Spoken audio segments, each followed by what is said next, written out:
नमस्कार दोस्तों and welcome to my channel. कैसे हैं आप सब? उम्मीद है सब ठीक ठाक होंगे। तो आज हम क्या करेंगे, हमारी जो सीबीएसई क्लास 12th है उसका चैप्टर नंबर 7 है आपका इंटीग्रल्स। इसकी एक्सरसाइज 7.2 हमने ऑलरेडी स्टार्ट कर चुकी है। क्वेश्चन नंबर 21 तक हम सॉल्व कर चुके हैं। आगे की क्वेश्चन इस वीडियो के अंदर सॉल्व करेंगे। तो हमें करना क्या है, हमें एक मेन क्वेश्चन दे रखा है सबके लिए, जो है इंटीग्रेट द फंक्शन। जितने भी फंक्शन दे रखे हैं हमें नीचे क्वेश्चंस के अंदर, उन्हें हमें इंटीग्रेट करना है। और स्पेशली मेंशन ये है कि इन्हें इंटीग्रेट तो करना है लेकिन मेथड यूज करना है आपका सब्स्टिट्यूशन मेथड। कौन सा मेथड यूज करना है? सब्स्टिट्यूशन मेथड जो है, सिर्फ और सिर्फ उसका यूज करके ही इनका इंटीग्रेशन हमें यहाँ पे फाइंड आउट करना है। तो क्वेश्चन नंबर 22 देखते हैं। यहाँ पे आपको ये फंक्शन दे रखा है सेक्स स्क्वायर, ब्रैकेट में दे रखा है 7 - 4x dx। With respect to x आपको इसको इंटीग्रेट करना है और मेथड यूज करेंगे सब्स्टिट्यूशन का, यानी यहाँ पे आपको किसी वैल्यू को सब्स्टिट्यूट करना पड़ेगा, उसकी जगह कुछ और पुट करना पड़ेगा और उसके बाद उसको इंटीग्रेट करना पड़ेगा। तो यहाँ पे हम क्या करेंगे, 7 - 4x को t पुट करेंगे।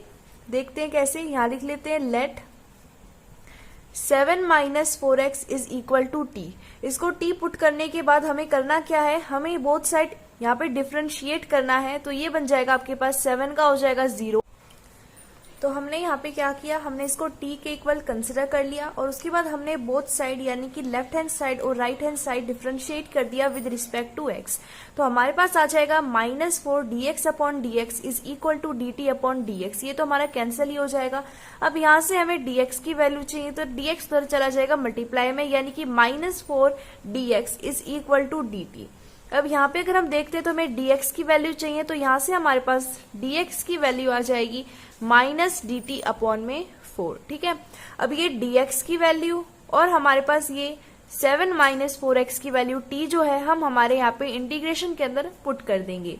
तो ये वैल्यू हो जाएगी इंटीग्रेशन ऑफ, यहाँ पे है सेक्स स्क्वायर और 7 - 4x की जगह हमें t लिखना है तो यहाँ t लिख देते हैं, और dx की जगह आपको लिखना है dt के टर्म में जो है -dt अपॉन में 4। इसको ऐसे लिख सकते हैं -1/4 इंटू में dt। अब -1/4 हमारा जो है वो कांस्टेंट है, तो इसे हम इंटीग्रेशन के बाहर लिख देंगे -1/4। अब आ जाएगा integration of sex square D, यहाँ पे आ जाएगा dt। ठीक है, क्योंकि यहाँ पे वेरिएबल t था तो हमें विद रिस्पेक्ट टू t ही करना है, इसलिए हमने यहाँ पे dx की टर्म को dt के टर्म में कन्वर्ट करने के लिए dx की वैल्यू यहाँ से फाइंड आउट की और यहाँ पे सब्स्टिट्यूट कर दी।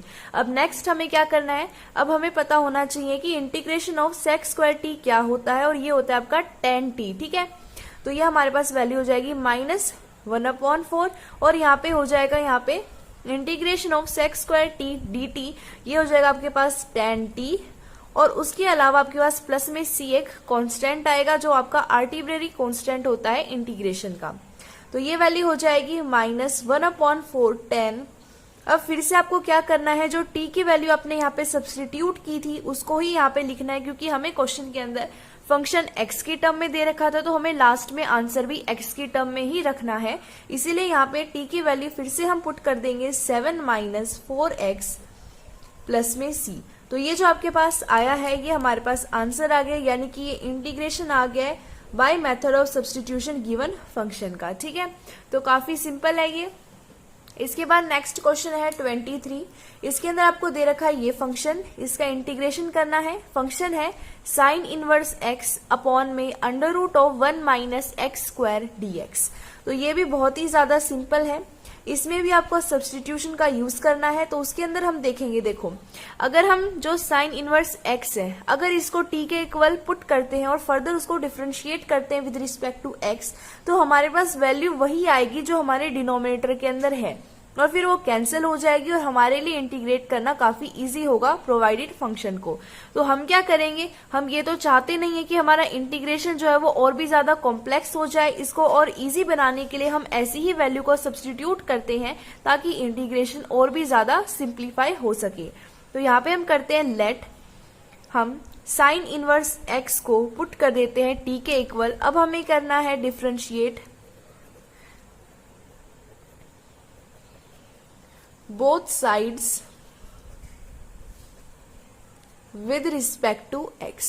विद रिस्पेक्ट टू एक्स दोनों साइड कर दो डिफरेंशिएशन, तो ये हमारे पास साइन इनवर्स एक्स का डिफरेंशिएशन हो जाएगा 1/1 minus x square is equal to, और टी का हो जाएगा dt अपॉन dx। अब यहां से देखो, यहां से हमारे पास dx अपॉन में √1 माइनस एक्स स्क्वायर की भी वैल्यू आ जाए तो भी सही है, और अगर आप यहाँ पे पूरी प्रॉपर जो हमारे पास dx की वैल्यू है वो पुट करना चाहते हो तो वो भी एकदम करेक्ट है। यहां से आप ऐसे भी कर सकते हैं, dx अपॉन में 1 minus x square is equal to dt, या फिर यहां से आप dx की वैल्यू dt के, तो यहाँ पे हमारे पास जैसे dx अपॉन में √1 minus x square is equal to dt लिखा है हमने, इसी तरीके से आप इसको dx is equal to 1 minus x square into में dt भी यहाँ पे सब्सटीट्यूट कर सकते हैं dx की वैल्यू, फिर ये वाली वैल्यू और ये वैल्यू आपस में कैंसिल आउट हो जाएगी, या फिर आप dx अपॉन में, देखो dx अपॉन में √1 माइनस एक्स स्क्वायर की जगह dt पुट कर देते हो तो भी वो भी काफी इजी रहेगा। ठीक है, तो यहाँ पे पुट कर देते हैं इंटीग्रेशन ऑफ, यहाँ पे साइन इनवर्स x की जगह t लिखा है तो यहाँ पे लिखेंगे t। अब यहाँ पे देखो dx अपॉन में √1 माइनस एक्स स्क्वायर की जगह आप dt लिख सकते हो तो यहाँ लिख देंगे dt। इसी तरीके से इसको ऐसे भी कर सकते हो आप, इंटीग्रेशन ऑफ t अपॉन में 1 माइनस एक्स स्क्वायर, और dx की जगह आप पुट कर सकते हो √1 माइनस एक्स स्क्वायर dt। ये दोनों कैंसिल हो जाएंगे तो आंसर तो हमारे पास t dt ही आना है, तो इसीलिए हमने वो पहले यहाँ पे पूरी वैल्यू को ही सब्सटीट्यूट कर दिया है इस तरीके से। ठीक है, तो अब हम क्या करेंगे, इसका इंटीग्रेशन हमें पता है पावर 1 है, इंटीग्रेशन हो जाएगा t की पावर 1 प्लस में 1 डिवाइड में 1 प्लस में 1, और प्लस में c हमारा कांस्टेंट आता है, तो वैल्यू हमारे पास क्या हो जाएगी, इसकी वैल्यू हो जाएगी t स्क्वायर अपॉन 2 प्लस में c। अब हमें जो गिवन क्वेश्चन था उसके अंदर फंक्शन हमारा क्या था, x की टर्म में था, तो अभी हमें आंसर भी चाहिए x की टर्म में, तो ये कैसे आएगा, फर्दर क्या करोगे, t की वैल्यू को रीसब्स्टिट्यूट करोगे। t की वैल्यू कंसिडर की थी साइन इनवर्स x, तो फिर से यहाँ t की जगह लिख देंगे, इसका स्क्वायर करना है, डिवाइड में 2 है, प्लस में c हमारा कांस्टेंट है, तो ये वैल्यू आपके पास जो आई है ये हमारा इंटीग्रेशन आ गया प्रोवाइडेड फंक्शन का बाय मेथड ऑफ सब्स्टिट्यूशन। अब नेक्स्ट पेज पे आगे क्वेश्चन सॉल्व करते हैं। तो अब ये रहा हमारा क्वेश्चन नंबर 24। ये भी काफी सिंपल क्वेश्चन है, इंटीग्रेशन करना है इस गिवन फंक्शन का। दिखने में काफी अजीब सा फंक्शन लग रहा होगा, लेंथी लग रहा होगा, लेकिन यकीन मानो काफी ज्यादा इजी है। अब करना क्या है कि हमें जो डिनोमिनेटर दे रखा है इसके अंदर हम क्या करेंगे, 2 को कॉमन ले लेंगे, तो ये वैल्यू हो जाएगी integration of 2 cos x minus में 3 sin x डिवाइड में, अगर 2 को कॉमन लेते हैं तो ये बन जाएगा आपके पास 3 cos x प्लस में 2 sin x। अब अगर आप ध्यान देते हो तो ये जो आपके पास ब्रैकेट में वैल्यू आई है, अगर आप इसका डिफरेंशिएशन करते हैं तो सेम आपके पास ऊपर जो आपके पास न्यूमरेटर के अंदर वैल्यू है ना, वही वैल्यू आएगी। तो हम क्या करेंगे, इस ब्रैकेट वाली वैल्यू को हम t के इक्वल सब्स्टिट्यूट कर देंगे, तो यहाँ लिख देते हैं लेट 3 cos x प्लस में 2 sin x is equal to t। अब बोथ साइड कर दो डिफरेंशिएशन, ये हो जाएगा माइनस में 3 sin x प्लस में 2 cos x is equal to dt upon dx।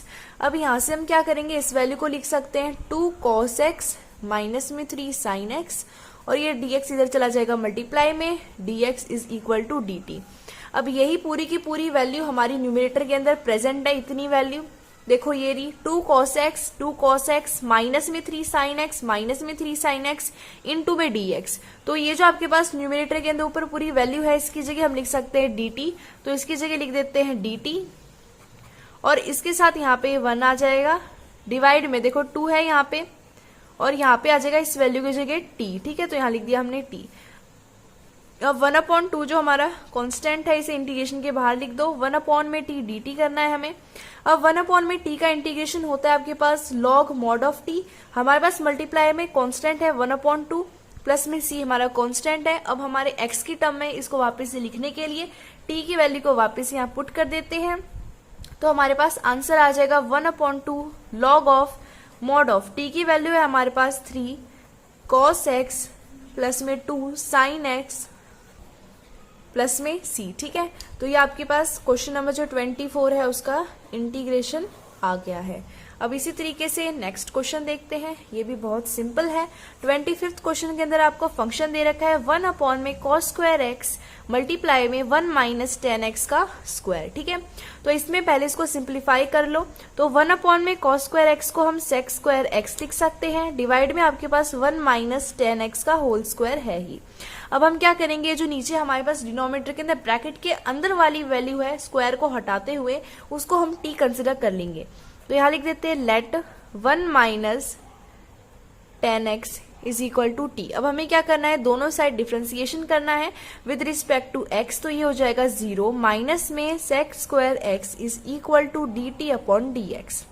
तो ये वैल्यू आपके पास हो जाएगी sec स्क्वायर x dx। देखो इतनी वैल्यू हमारे पास हमारे न्यूमरेटर के अंदर है, माइनस नहीं था तो माइनस को हमने इस साइड माइनस डी टी कर दिया, तो ये जो वैल्यू है इसकी जगह माइनस डी टी पुट कर सकते हैं, यानी ऊपर जो न्यूमरेटर के अंदर वैल्यू है उसकी जगह आप माइनस डी टी लिख सकते हैं। तो ये वैल्यू आपके पास बन जाएगी, माइनस को हम बाहर ले देते हैं, डी टी है ही 1 अपॉन में टी का स्क्वायर। ठीक है, अब हमें क्या करना है, अब हमें यूज करना है इंटीग्रेशन।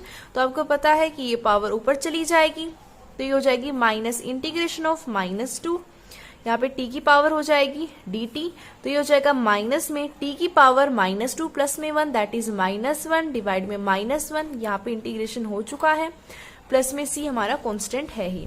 अब ये वाला माइनस हो गया कैंसिल, यानी वैल्यू आ गई 1 अपॉन में t, क्योंकि t की पावर -1 को हम लिख सकते हैं 1 अपॉन टी, प्लस में c आपका कांस्टेंट आ गया। फिर से t की वैल्यू को यहाँ रीसब्स्टिट्यूट करेंगे तो वैल्यू हो जाएगी 1 अपॉन में 1 माइनस 10x प्लस में c। तो ये आपके पास इंटीग्रेशन आ गया है क्वेश्चन नंबर 25 का बाय मेथड ऑफ सब्स्टिट्यूशन। अब नेक्स्ट क्वेश्चन देखते हैं नेक्स्ट पेज पर। तो अब ये हमारा क्वेश्चन नंबर 26 और फंक्शन दे रखा है, इंटीग्रेशन करना है cos रूट एक्स अपॉन में रूट एक्स dx। ठीक है, इसका हमें करना है इंटीग्रेशन। तो हम क्या करते हैं, अंडर रूट एक्स को t कंसिडर कर लेते हैं, दोनों साइड डिफ्रेंसिएशन करेंगे तो ये हो जाएगा 1 upon 2 under root of x is equal to d t upon d x. अब देखो यहाँ dx है और डिवाइड में अंडर रूट एक्स है, तो यहाँ पे dx है और यहाँ अंडर रूट एक्स है, तो इनको एक साइड कर लो, तो ये हो जाएगा dx अपॉन में 2 under root of x is equal to d t.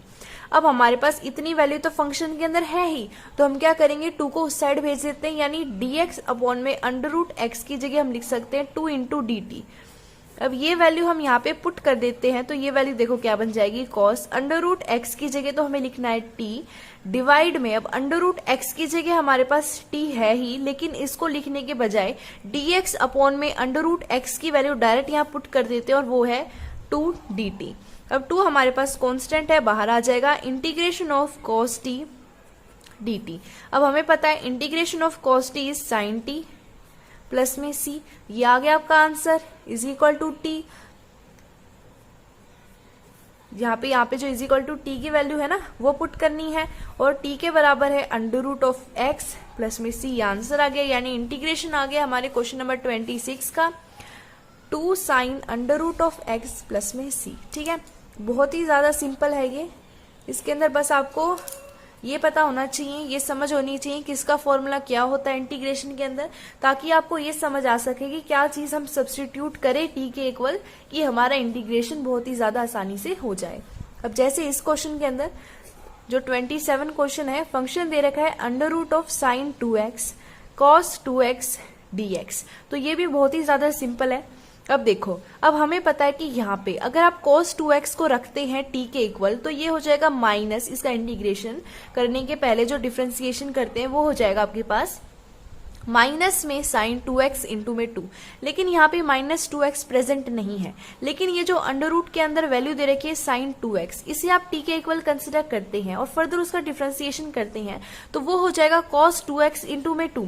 अब देखो 2 तो उसमें एक्स्ट्रा आया है, लेकिन cos 2x भी उसके अंदर प्रेजेंट होगा, तो वहां से हमारी बात बन जाएगी, यानी कि हम क्या करेंगे, लेट हम जो साइन 2x है इसको t के इक्वल कंसिडर करेंगे और अब दोनों साइड हम डिफरेंशिएशन कर देंगे, तो ये हो जाएगा आपके पास cos 2x, फिर 2x का करेंगे तो 2 भी यहाँ पे मल्टीप्लाई में आ जाएगा इज इक्वल टू dt अपॉन में dx। अब देखो हमारे पास यहाँ पे वैल्यू है cos 2x dx, cos 2x तो यहाँ है, dx की वैल्यू यहाँ ले जाते हैं, तो ये हो जाएगा cos 2x इंटू में dx इज इक्वल टू, अब 2 एक्स्ट्रा है, 2 को उधर डिवाइड में ले जाओ, dt अपॉन में 2। तो ये हमारे पास वैल्यू आई है। अब इस फंक्शन के अंदर cos 2x dx की वैल्यू हम लिख सकते हैं dt अपॉन 2। तो यहाँ लिख देते हैं, ये हो जाएगा integration of under root of t। अब अंडर रूट ऑफ टी इसलिए है क्योंकि हमने अंडर रूट को कंसिडर नहीं किया था, अंडर रूट वहीं पे था, बस अंदर वाली वैल्यू को टी के इक्वल कंसिडर किया था। अब इस पूरी वैल्यू की जगह हम लिख सकते हैं dt अपॉन 2, dt यहीं रखते हैं, अपॉन में जो 2 है वो 1 अपॉन 2 बाहर ले देते हैं इंटीग्रेशन के, क्योंकि वो एक कांस्टेंट है। ठीक है, तो अब हम क्या करेंगे, देखो अब इंटीग्रेशन करेंगे। अब इसका मतलब होता है t की पावर 1/2, तो ये हो जाएगा 1/2 बाहर है ही, तो t की पावर 1/2 में 1 ऐड हो जाएगा, और सेम हमारे डिनोमिनेटर में भी 1/2 प्लस में 1 ऐड हो जाएगा, और प्लस में c आपका कांस्टेंट आ जाएगा।